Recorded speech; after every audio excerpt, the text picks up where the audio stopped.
As a Brit who travels to and from mainland Europe on a regular basis, there's something of a sobering reminder to be found beneath your feet as you walk around European towns and cities. Every now and then you'll see a small brass plaque in the pavement with a name, some dates and sometimes a place name on it. These are the so-called Stolpersteine, or stumbling stones, memorials for the victims of the Holocaust in front of their former homes, and each one bears the name of a Jew or other victim. Brits and Americans are taught about the Holocaust in schools, through the testimonies of survivors and through television and film.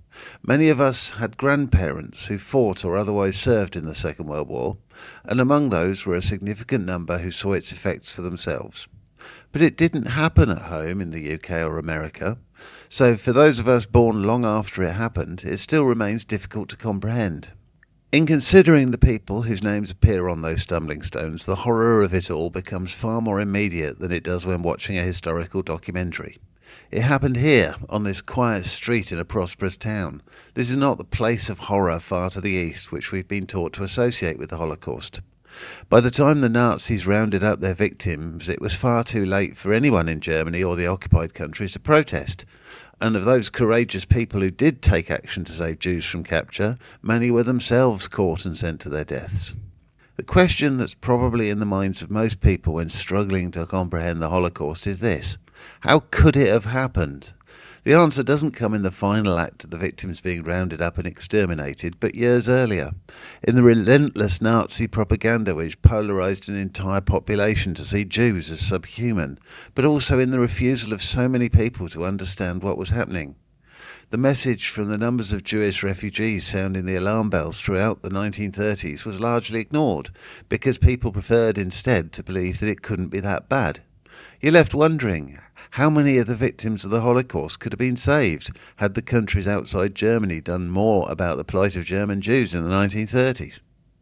Given the above, it's not difficult to draw parallels between Germany in the 1930s and the actions of the right wing of US politics here in the 2020s.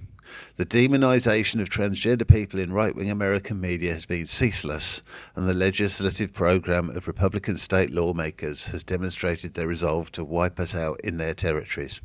They are chillingly open about their plans for us under a future Republican presidency, in which near-dictatorial powers would be seized at a federal level to override lawmakers in democratic so-called safe states.